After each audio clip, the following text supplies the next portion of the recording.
여러분, 혹시 자녀 용돈 때문에 고민하신 적 있으신가요? 특히 나이가 들고 은퇴할 때쯤 되면 자녀들에게 용돈 받는 이야기가 재미있게도 아주 복잡해질 수 있습니다. 오늘은 바로 그 노후 용돈과 관련된 이야기를 흥미롭고 재미있게 풀어보려 합니다. 은퇴 후 자녀들로부터 용돈을 받는다는 것, 현실 속에서 어떻게 작동할까요? 그럼 본격적으로 시작해볼까요? 이제는 내가 용돈 받을 차례인가요? 어릴 때는 부모님께 용돈을 받고 자라면서 용돈을 주는 관계로 바뀌는 게 일반적인 흐름이죠. 그런데 막상 은퇴를 하고 나면 자녀들에게 다시 용돈을 받아야 하는 상황이 오는 경우도 많습니다. 한편으로는 부모로서 자녀에게 부담을 주기 싫다는 마음이 크지만 경제적인 현실을 생각하면 자녀의 도움이 필요한 경우도 있죠. 예를 들어 매달 생활비를 조금씩 받는 구조일 수도 있고 때로는 특별한 날에 큰 금액을 받을 수도 있습니다. 은퇴 후에 자녀에게 도움을 받는 것이 자연스럽기도 하지만 자녀와의 관계에서 미묘한 감정 변화도 생기기 마련이죠. 여러분이라면 이 상황을 어떻게 받아들이시겠어요? 자녀의 경제 상황도 고려해야 하는 딜레마. 자녀에게 용돈을 받는 건 어찌 보면 현실적인 선택이 될 수 있지만 여기엔 또 하나의 큰 문제가 있습니다. 바로 자녀들의 경제 상황을 고려해야 한다는 점이죠. 요즘 젊은 세대들도 집값, 생활비, 교육비 등으로 지출이 상당한데 여기에 부모님께 드릴 용돈까지 챙기려면 경제적인 부담이 클 수밖에 없겠죠. 이게 단순히 금전적인 문제가 아니라 자녀와 부모 간의 관계에도 영향을 미칠 수 있어요. 얼마를 줘야 적당한가? 어떻게 용돈을 받는 걸 부담스럽지 않게 할 수 있을까? 라는 고민들이 자연스럽게 따라옵니다. 부모로서 자녀에게 부담을 주고 싶지 않지만 현실적으로 필요한 부분도 무시할 수 없는 딜레마가 있죠. 현명하게 소통하는 법 같이 알아보고요. 이럴 때 중요한 건 바로 자녀와의 소통입니다. 노후의 용돈 문제로 갈등이 생기지 않으려면 처음부터 솔직하게 대화하는 게 좋습니다. 용돈을 받는 게 전혀 이상한 일이 아니라는 걸 서로 인식하고 정확한 금액과 타이밍을 미리 정해두는 게 좋아요. 예를 들어 매달 일정 금액을 받는다거나 특별한 날에 큰 금액을 받는 식으로요. 그리고 이 과정에서 자녀의 경제적 상황을 함께 고려하는 것도 중요합니다. 혹시 자녀가 어려운 상황이라면 금액을 줄이거나 다른 방식으로 도움을 받을 수도 있겠죠. 중요한 건 서로가 오해 없이 편하게 대화를 나누는 거예요. 자녀 용돈, 부담이 아닌 감사로 해야죠. 자녀에게 용돈을 받는 것이 어색하게 느껴질 수도 있지만 이걸 부담이 아닌 감사로 받아들이면 생각이 훨씬 편해질 수 있습니다.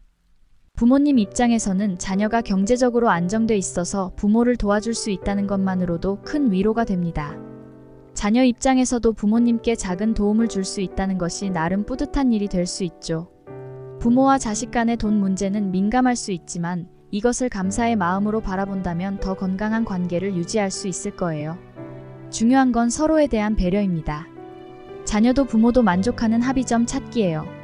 그렇다면 어떻게 하면 자녀도 부모도 만족하는 방법을 찾을 수 있을까요? 가장 좋은 방법은 자녀가 주는 용돈을 무리하지 않게 부모님이 필요로 하는 범위 내에서 받는 겁니다. 예를 들어 생활비의 일부만 받는다거나 자주 여행을 가는 대신 취미 활동에 필요한 비용 정도만 받는 식으로요. 금전적인 도움을 주는 방식도 다양하니 꼭 돈으로만 해결할 필요는 없습니다. 때로는 자녀가 시간을 내서 부모님을 도와드리는 것도 좋은 방법이죠. 결국 중요한 건 서로에게 무리가 되지 않으면서도 서로의 필요를 존중하는 거예요. 자녀 용돈을 받는 다양한 방법 같이 알아볼게요. 용돈을 받는 방법도 다양해졌습니다. 전통적으로는 매달 일정 금액을 받는 방식이 가장 일반적이지만 요즘은 디지털 용돈도 큰 역할을 하고 있어요. 예를 들어 자녀가 부모님을 위해 온라인 쇼핑을 대신해 준다든가 필요한 물품을 미리 보내주는 식으로 지원하는 경우도 있습니다. 이렇게 기술을 이용하면 직접 돈을 주고받는 부담을 줄이면서도 부모님께 필요한 도움을 드릴 수 있죠. 또한 요즘은 부모님이 은퇴 후에도 작은 수익을 얻을 수 있는 플랫폼도 많아서 자녀가 그 방법을 도와드리는 경우도 많아졌습니다. 결국 중요한 건 시대에 맞는 다양한 방법을 통해 서로가 편안하게 도움을 주고받는 것이겠죠. 미래에 대비하는 방법 연금과 용돈의 균형 알아볼게요. 또한 노후에 자녀에게만 의지하지 않고도 경제적 안정을 유지하기 위해서는 연금을 잘 활용하는 것이 중요합니다. 한국에서는 국민연금, 퇴직연금, 개인연금 등 다양한 형태의 연금 제도가 있는데 이를 충분히 활용하면 자녀의 부담을 덜 수 있죠. 자녀에게 받는 용돈이 있더라도 연금이 어느 정도 안정적인 생활을 유지해 줄 수 있다면 심리적인 부담도 훨씬 줄어들 겁니다.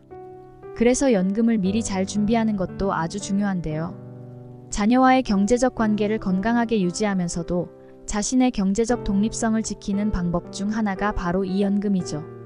노후 용돈, 서로의 사랑을 확인하는 시간입니다. 결국 노후에 자녀에게 용돈을 받는 것은 단순히 금전적인 문제를 넘어 서로의 사랑을 확인하는 시간이기도 합니다.